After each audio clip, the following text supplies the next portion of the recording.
Hey guys, Eric here, Mr. Fired Up Wealth, and today I'm bringing you video number 5 in a series of 6 total videos covering the 11 stock market sectors and covering the top 60 dividend growth investing stocks for the next decade. Now, these are DGIF stocks, dividend growth investing for fired.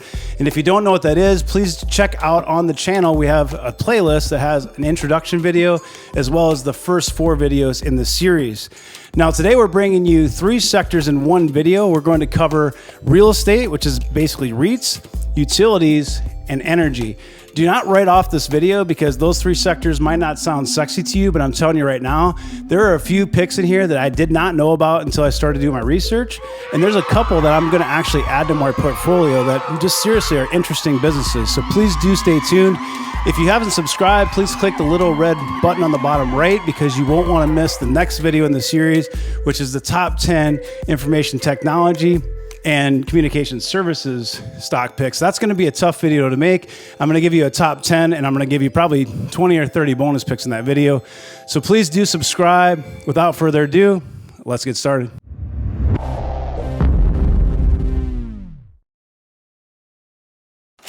All right, guys, let's get this kicked off with number 1. We've got First Industrial Realty Trust. Now, as I mentioned in the intro, there are some really exciting picks on this video. I never would have imagined how cool some of these businesses really are. I haven't really dug into these sectors as much as I probably should have in the past.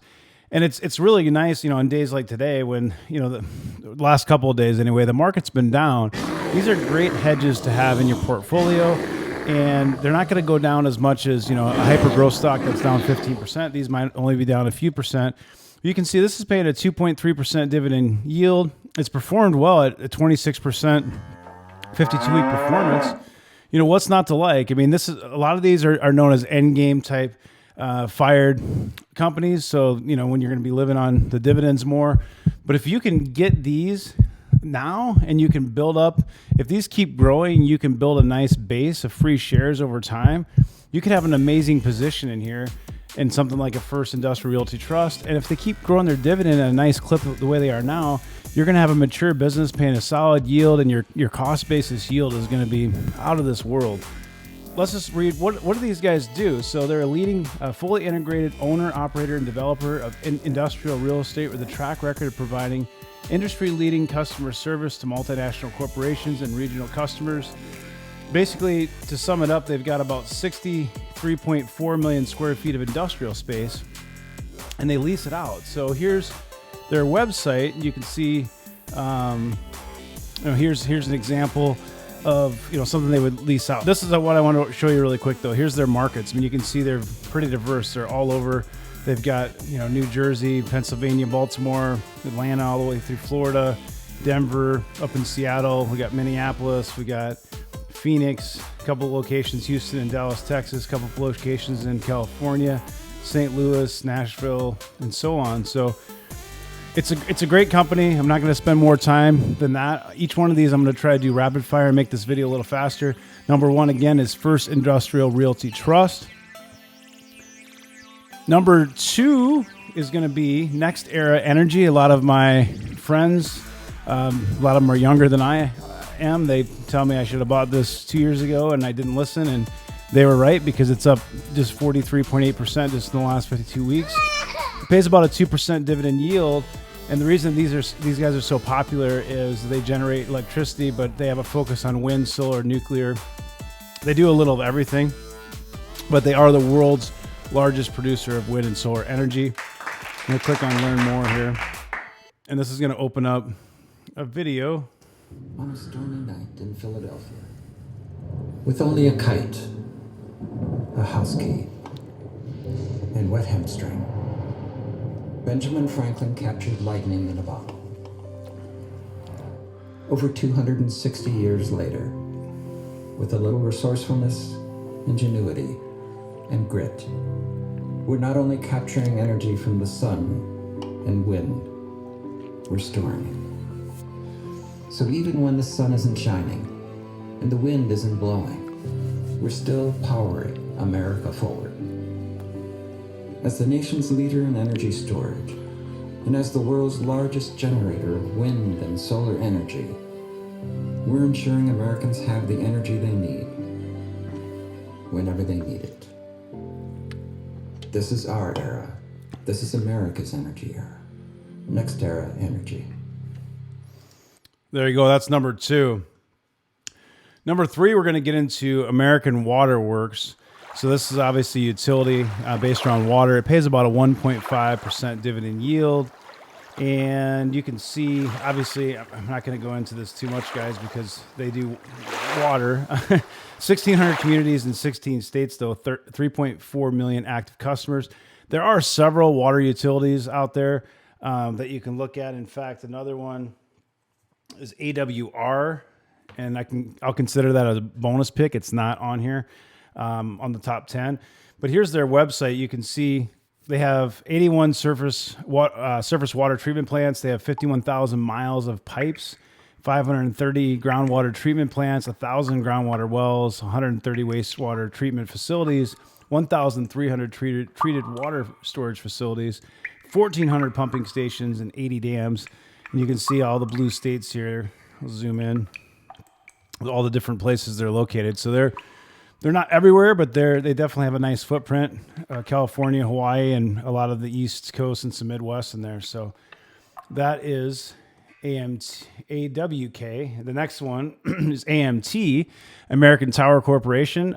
This easily could be my top pick just because of 5G, but I'm more of a tech guy. This is one that I can relate to. I can see the future growth potential. The thing about it, though, is the stock's run up so much already. I mean, you can see it's up 41% on the 52-week. It is a lower yield at a 1.64. It's saying here that the PE is a 58, so it is pretty expensive. Even with the pullback, you can see the greater market sold off here in the last couple of days, but it has come down a little bit. The 52-week high is $258, but it's only come down to $242. So they've been beating on earnings, though, and they've got some great growth potential, great growth drivers in front of them.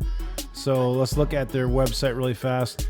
You can see that they're located in 19 different countries. So you've got United States, Argentina, Brazil, Chile, Colombia, Costa Rica, France, Germany, Ghana, India, Kenya, Mexico, Nigeria, Peru, South Africa. They're kind of all over. You can see all the different locations here. There's 5 continents, 19 countries, 5,300 employees, and obviously they're focused on wireless communications infrastructure as a REIT, and they offer solutions and services to deploy and support wireless networks in 19 countries and 5 continents. This is a 5G play, guys. Next on the list is going to be AQN and Algonquin Power, I think is how you say it. It pays about a 3.5% yield, so that is attractive. It has performed pretty well at a 48.31% 52-week. And this bad boy is, you can kind of see, they're located in Canada, actually, and they have quite a bit of electrical connections, 266,000 natural gas, and they also have regulated water, so they are going to be a little bit more diversified here. They've got a couple, it looks like conglomerates. So they've got Liberty Power, and the reason I liked this is they've got wind, solar, and hydroelectric and thermal. So Liberty Power, to me, is the reason I would want to own it. But what I like about Liberty Utilities is it has water, gas, and electric. So it's not just a straight electric company. It's very diversified. It's one that's performed pretty well. At the end of this, I'm going to show you a top 10 recap and show a comparison of how they've all performed. Next on the list, we're going to do PNM Resources Inc. Now, this is another utility. It's a medium cap, about $4.2 billion. Pays a 2.3% dividend yield. It's performed about 20%. You can see it had a nice little dip here from 56.14 to 52.94 today. And if you go to the website, here's PNM Resources. And basically, I wanted to show you this really quick. Hopefully you can see this. So this one's going to have another mixture. It's got some coal, which not everybody loves, but the reality is that there's still a lot of coal production for electricity. But these guys do also have gas and nuclear and solar and wind, and geothermal. So you can kind of see the generation capacity. Let me zoom this in a little bit more. So they're primarily coal, although they have 402 nuclear. And they have, looks like quite a bit of wind. They've got 400 in wind. So pretty diversified. You can see here's some of their losses and their customers. So residential, they have about 472,000 595 residential customers. They've got about 57,000 commercial. They've got a couple hundred industrial, and then economy service. I'm not even sure what that is. That's probably good on that one. The next one is going to be Essex Property Trust. This is a really cool pick. I had never heard of it before. I'm actually really excited about it. I might even buy some of this one. It's only performed 13% over the 52 week. You can see it had a nice little dip in here. It probably would have been a great time to buy. 2.6% dividend yield. And this one's interesting. It's a fully integrated real estate investment trust that acquires, develops, and redevelops and manages multifamily residential, mostly in the West Coast. And they have 249 apartment communities with about 60,000 apartment homes with 7 properties in various stages of development. Check this out. This is cool. So this is Essex, the website, and they have these residential properties, apartments. You can see they're mostly in California on the West Coast. You've got LA, San Diego. You got a couple in the Seattle metro. Well, 57 in the Seattle metro, but it's all California and Washington. But what they do is they take these spaces and make them sustainable with community involvement. So you can see like this one here, which this thing wasn't in the way. So here's a good picture of it. So they've got a California pizza kitchen, they've got retail, and then apartments. So you're living right there. You can go down and get pizza, get a beer, whatever. Let's just look at San Diego. So here's Alpine Village. You know, it has kind of the different categories. Let's go to the Seattle area. It just looks like some really cool properties. And, obviously average household income, it shows you different kind of demographics, which is interesting. But I like the idea, the concept. You see these apartment buildings. We even have some where I live here where they got these kind of hipster, funky apartment places with craft brew, places downstairs and gastropubs downstairs. And, I'm a married guy with kids in the family and everything, and live in a suburban neighborhood. But I just think if I were like in my 20s, how awesome it would have been to live in a place like that. I think that's the future. I think you're going to see more and more people, especially more and more younger adults that are, getting their careers ramped up professionally before they start starting families at a later age and things like that. This next one is Xcel Energy. The reason I like this one, it doesn't really fit the mold because it has a higher payout ratio, but it's got a 2.5% dividend yield. It's been a pretty good performer. I owned it for a while in my Roth, so I'm more familiar with this one just because I've listened to some of the conference calls and earning calls and things like that. This is another utility company, and it's headquartered in Minneapolis. I lived in Minneapolis for about 20 years, so this was my provider, which is part of the reason I know them pretty well. And they do have some renewable energy. Obviously, electricity and natural gas is their focus, but they have some nuclear. They've got solar. They've got wind and hydro. So with these, obviously I don't want you to go out and buy 3 utility companies that do the exact same thing. I'm trying to give you variety. Maybe regionally you might pick one that you're more familiar with. If you're in the Midwest or around Minneapolis, you might know what Xcel Energy is. If you live elsewhere, you may have no idea who these guys are. But like the Xcel Energy Center is in St. Paul, Minnesota. So, Twin Cities, Minneapolis, St. Paul. And the Xcel Energy Center is where the Minnesota Wild hockey team plays. A lot of concerts are there, et cetera. But you can see they're doing a lot more in the solar. They're doing, all these major companies are going that route, which is good. And these guys, have been kind of a leader in this geographic area. The next pick is actually very similar in the fact that my brother-in-law actually works for this company. It is a small cap, but I'm fairly familiar with the business. They do a lot of wind farms in the Midwest, and they've been buying more and more wind power. 3.1% dividend yield. It's not crazy expensive for utility in this kind of market.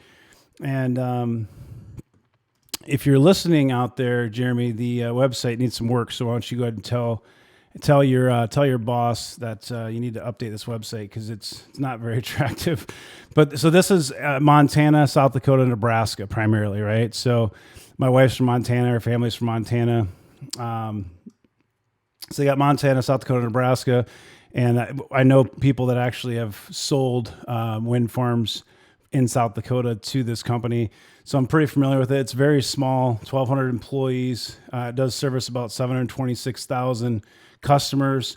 It's just a safe and steady dividend type paying stock. It has a little bit less dividend growth. It is under that 10% on the 5-year in the dividend growth, but it has such a nice yield, at that 3.1%.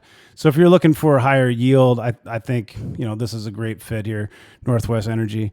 And then the last one is going to be another, this is actually the only pick that I could find in the energy sector that really made any sense. It pays a 4.36% dividend yield, so it is an attractive yield, and it's inexpensive like most things in the energy space at a 13. It actually has done well on dividend growth, but it has not performed all that great in terms of 10-year annual performance. You can see, though, that it's been coming to life here in the last 52 weeks. It is a 25% performance, which for the energy space, you're not going to find a whole lot better. They do a lot of liquid and gas pipelines, and I will show you their website. So this is, you can see, let me see if I can get so the blue obviously is going to be your gas lines, and then you got pipelines in the green, I believe. It should show me, what's the legend here? Here we go. So the under construction is a flame here, natural gas power generation is blue, and then there's a liquid tank terminal in the green. Some of them are under construction and some development. So blue is natural gas, and liquids pipeline is the green that you see here. You can see it's all through North America, Canada, Mexico, as well as the United States. Pretty big coverage. And that one does pay, like I said, a 4.36% dividend yield. It's actually trading pretty close to its 52-week high. 52-week high is 57.92. So take a look at that one. Those are the 10 picks between the three sectors: utilities, REITs, and energy. And there's obviously a lot of bonus picks we'll get to in a minute. But before I do that, I want to show you the comparison, the stock screener that I use from Fidelity. And here's kind of, so you can see I've got it right now. Let's go by sector here. So you've got pretty good diversity. Obviously, there's some overlap in the utilities. We've got one from the energy sector, which is going to be oil, gas, and consumable fuels. The sub-industry is oil and gas, storage, and transportation. And then you got real estate. So you got Cell Tower Real Estate Investment Trust. You've got residential real estate investment trust. You've got industrial residential, industrial real estate investment trust. And then you have the NextEra Energy, which a lot of people know them for their wind and solar power. You've got the Northwestern and Excel, which are going to be, Excel is technically an electric utility, but I would actually consider it a multi-utility, just like Northwestern. And then you've got a water utility and another multi-utility. And you can see the industries and the sub-industries here. So you got, specialized REITs, industrial REITs, electrical utility. There's three different electric utilities: Excel, NEE, and PNM. For market capitalization, you've got mostly large cap. You've got 1, 2, 3, 4 large cap. You've got 4 medium cap, a mega cap, and then the small cap there, which Northwestern Corp. A lot of you probably have never heard of that. But you can see, let's first look at the dividend growth rate. Here's the 5-year dividend growth rate. I will zoom in a little bit more. Hopefully you can see all 10 on your screen there. Here we go. So AMT, obviously American Tower, has the most dividend growth at 21.59. You can see FR is close to 20. NEE is about 12. You can kind of see, so TRP, I like to have at least 10%. So you can see Excel Energy actually is low, but it also pays a 2.5% dividend yield. Northwest is also low at 8.45% on the dividend growth rate, but it pays a 3% dividend yield. And, it's just one of those things, like I said, on this bottom 5, I'd probably maybe pick one and do your homework and decide which one might fit best for you. The total return, surprisingly, a lot of these actually perform pretty well. FR is the leader at 25%, and then NextEra Energy. NextEra Energy is rock solid across the board in terms of growth, in terms of their performance, their payout. Their payout ratio actually is a little bit high at 62.67. So let's talk about payout ratios.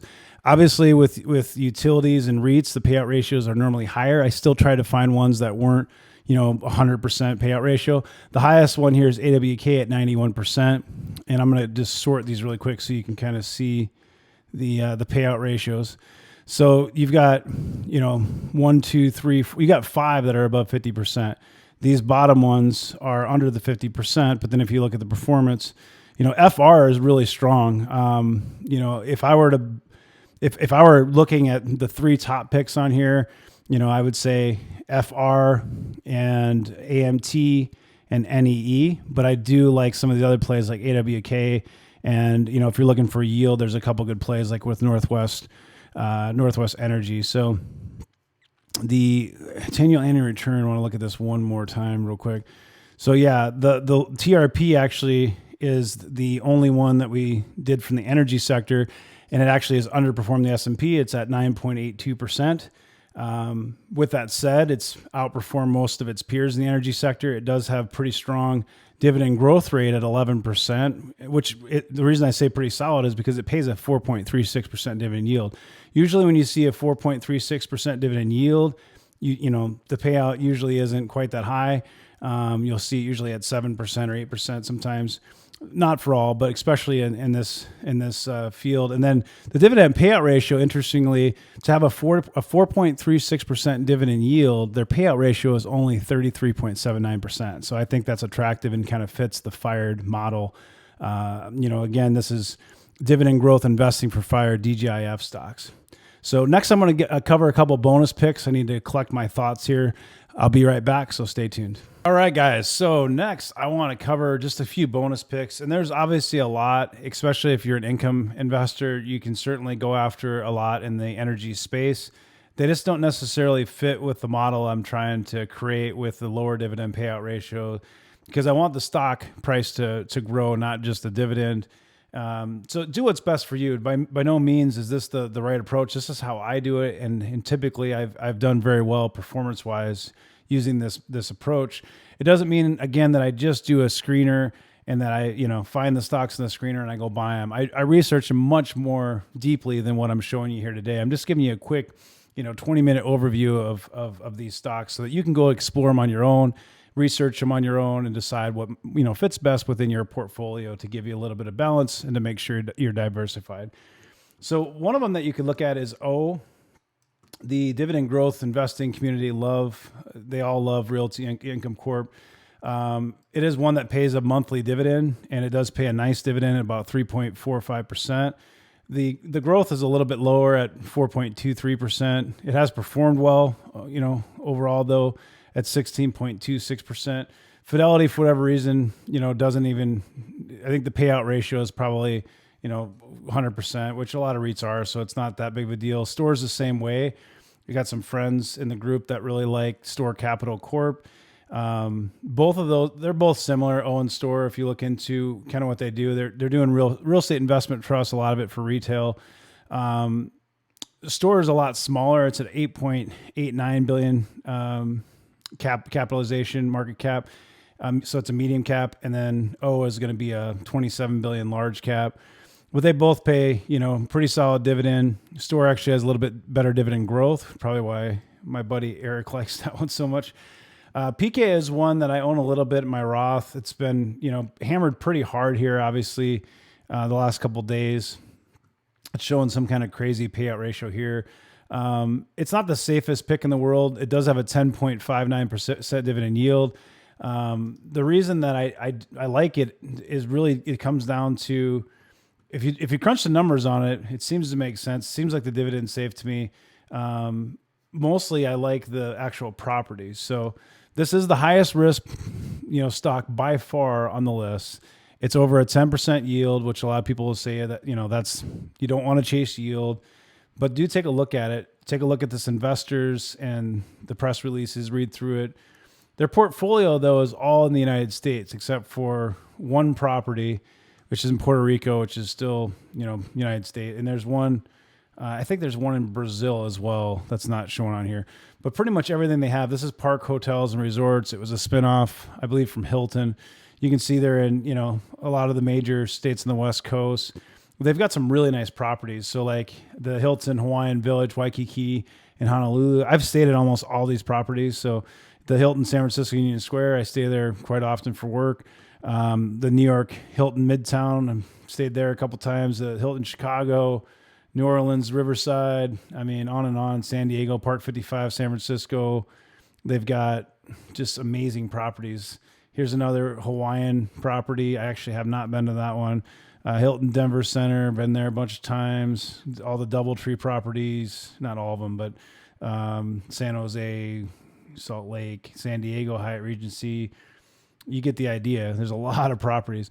So you're basically owning a piece of this pie. And, you know, I think that it's one that you should at least take a look at. Again, it's going to be higher risk. It's got that 10.59% dividend yield. Another one I was going to include actually until it fell, it missed earnings and dropped 10% today is Ormat Technologies, and they do independent power renewable electricity. Their actual sub-industry is renewable electricity, which if you look at NEE, it just says electric utilities. So these guys are even more focused on renewables. It has a lower yield at about 0.5%, but the dividend growth is pretty strong at 17. It's performed, you know, not great, but okay, and it has a low dividend payout ratio. Up until this 10% drop, these numbers, you know, were a little better on the return, of course. And then another one is SRE, which is another multi-utility. That's Sempra Energy. They also have a combination of different types of energy. It's under that 50. Well, it's at 50% of the dividend payout ratio. It's performed kind of in pace probably with the S&P 500 if you did the 10-year annualized. Dividend growth is a little bit under what I'd like to see at 7.95, but the yield is a little over 2.5%. So those are some bonus picks. By no means this is an all-inclusive list. There's a lot of other picks, especially in the energy space. I personally don't invest a lot in the energy space, so I'm not going to, tell you about a bunch of energy stocks, that I don't know anything about. So these are the ones I'm most familiar with in this space. I've owned several of these. A couple of them I'm actually looking at closely, like Essex Property. I'm going to do more homework on. I would like to maybe add AWK. I have some only through ETF exposure right now. I'd like to maybe add some NextEra Energy. I need to be a little bit more diversified when it comes to those sectors. So appreciate you watching this. If you haven't subscribed, click the little red button on the bottom right there. Stop by the website too, our Facebook group. I mean, the website as well is a firedupwealth.com website. But our Facebook group is pretty awesome. We've got, I think, maybe 1,400 or so people in there. You can go on Facebook, just do a search for Fired Up Wealth. There's a page you can go to, like the page, and then you can go in and apply for the group. Just make sure you fill out all the questions. This completes video number 5 in a series of 6. So that means next week is going to be the best video, which is going to be technology and communication services. Now, if you know me at all, I'm a big technology investor. So I'm going to have probably way more stocks than I'll be able to fit in there. It does help that it's a DGI specific video. So it's going to eliminate a lot of the really, good picks like the Amazons and Salesforces, because they don't have a dividend. But even then, I mean, I could do a video on the top 10 semiconductors alone. That's how many picks we're going to have. So I'm going to do a top 10 video. I'm going to do my best to get that out next week. It might be 2 weeks before that video is released. But I'm going to do everything I can to get it out to you next Saturday. It's going to give you 10 picks, and I'm going to try to do my best to give you the top 10 that I think have the best chances for growth. I'm going to try to keep that list diversified. And then I'm going to give you probably, I'm imagining 10, 20, 30 bonus picks in that video. So it's going to be a little bit longer. I purposely made this video a little bit shorter because of that. So thanks for your attention. Thanks for your time. Please like, please comment, please subscribe. Have a great rest of your day. Take care.